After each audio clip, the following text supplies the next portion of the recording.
আমার চ্যানেলে সকলকে স্বাগত বন্ধুরা। আমি সাগরিকা। আশা করি আপনারা সকলেই ভালো আছেন, আমিও ভালো আছি। আজকে আপনাদের সামনে কোনো ব্লগ নিয়ে আসিনি, তবে অতি অবশ্যই আপনাদেরকে মে ফেয়ারের ব্লগটা নেক্সটের দিন শেয়ার করব। আর আমি যেহেতু একটা ইনস্ট্যান্ট চটপট একটা রেসিপি তৈরি করেছি, ভাবলাম সেটা আপনাদেরকে শেয়ার করে ফেলি। মাছ মাংস তো আমাদের প্রচুর খাওয়া হয়, কিন্তু কখনো এই ধরনের চটপটা ইনস্ট্যান্ট ভর্তা খেতে কিন্তু দুর্দান্ত লাগে। খুবই সাধারণ, চটপট, একেবারে ইউনিক। আর মুখে যদি আপনাদের টেস্ট না থাকে, ওয়েদার চেঞ্জ হচ্ছে, তবে কিন্তু ঝটপট এই রকম একটা ভর্তা তৈরি করে নেওয়াই যেতে পারে।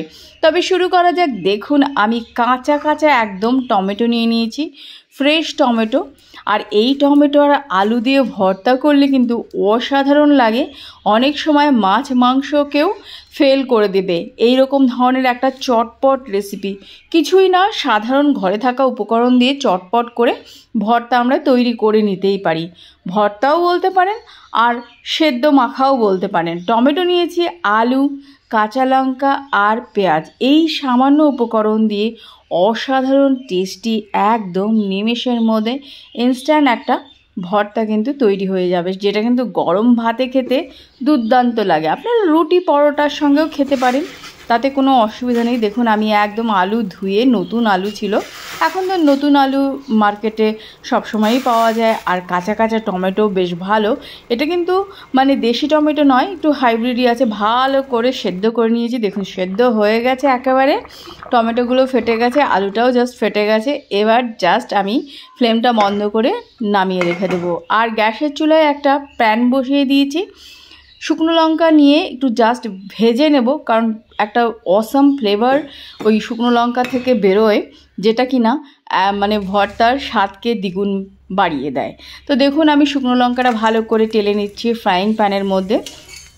আমি বোটা সমেতই এরমভাবে জাস্ট ভেজে নিই। অনেক সময় কিন্তু শুকনো লঙ্কা ফাটে, দেখে শুনে ভালো করে ভেজে নেবেন। বেশ লাল লাল করে ক্রাঞ্চি যখন হবে, তখন বুঝে যাবেন যে শুকনো লঙ্কাগুলো ভাজা হয়ে গেছে, একটা সুন্দর ফ্লেভার বেরিয়েছে। দেখুন, ভাজা হয়ে গেছে, এটা আমি তুলে নেব। এবারে যে পেঁয়াজটা কেটে রেখেছিলাম, সেটাও কিন্তু আমি ভালো করে ভেজে নেব। তো পেঁয়াজ আপনারা কাঁচাও ব্যবহার করতে পারেন, ভাজা কাঁচা মানে ব্যবহার করলে পরে অনেক সময় একটু মানে পেঁয়াজের যে স্মেলটা থাকে সেটা রয়ে যায়। তো ওই জন্য অফিস টফিস গেলে তো তখন আর কাঁচা পেঁয়াজ খাওয়া যায় না, তাই একটু জাস্ট তেলের মধ্যে এইভাবে একটু সাঁতলে ভেজে নিলে পরে বেটার হয়, খেতেও কিন্তু অন্যরকম স্বাদ হয়। আর সামান্য পরিমাণে লবণ দিয়ে আমার কিন্তু পেঁয়াজটাও সুন্দর করে ভাজা হয়ে গেছে। দেখুন, পেঁয়াজ ভাজাটা তুলে নিয়েছি। জাস্ট এরমভাবে ভেজে নিতে হবে, খুবই সাধারণ একটা ব্যাপার। আর দেখুন, যে আমি সেদ্ধ করে রেখেছিলাম আলু টমেটো, জাস্ট ওপর দিয়ে একটু মোটা যদি খোসা থাকে সেটা ছাড়িয়ে নেবেন।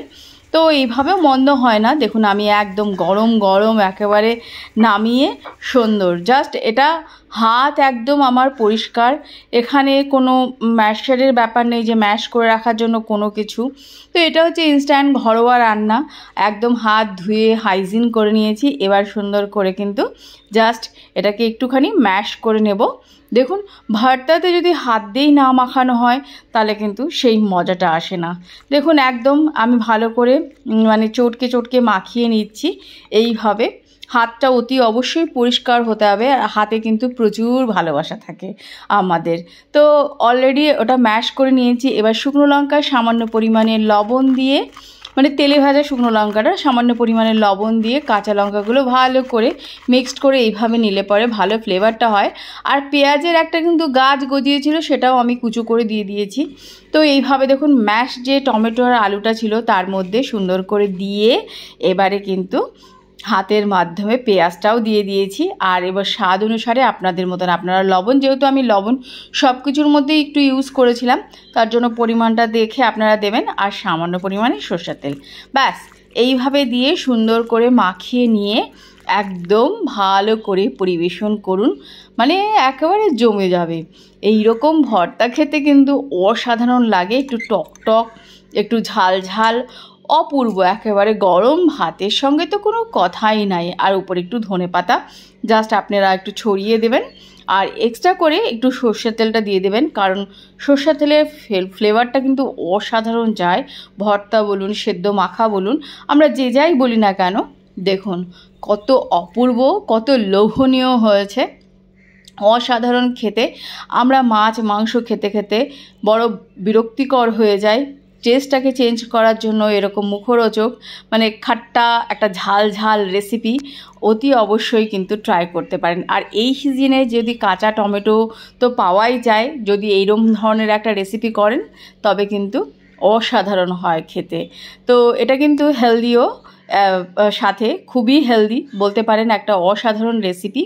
ইনস্ট্যান্ট গরম ভাতের সঙ্গে খেয়ে স্কুল বলুন অফিস বলুন কোনো ব্যাপারই না। তো আমি গরম গরম ভাতের সঙ্গে একেবারে, এটা আমার ডিনারের ছিল রেসিপি, তো সেটাই আমি ট্রাই করব। আমার তো দুর্দান্ত লেগেছে খেতে, আমি বলে বোঝাতে পারবো না। সচরাচর আমি রেসিপি করে সহজে ট্রাই করি না, বাট আমি এটার লোভ আর সামলাতে পারলাম না। ভিডিওটি দেখার জন্য অসংখ্য ধন্যবাদ। যদি আমার চ্যানেলটিকে ভালো লাগে থাকে অতি অবশ্যই লাইক শেয়ার সাবস্ক্রাইব করে চ্যানেলের সাথে থাকেন, পাশে থাকেন। আমি কিন্তু আপনাদের সামনে এইভাবে নিত্য নতুন হেলদি টেস্টি ব্লগ রেসিপি সব কিছু নিয়ে হাজির হতে থাকবো। আপনারাও ট্রাই করুন, কমেন্ট করুন প্রচুর। টাটা, আজকে এই পর্যন্ত। সকলে খুব ভালো থাকবেন, সুস্থ থাকবেন।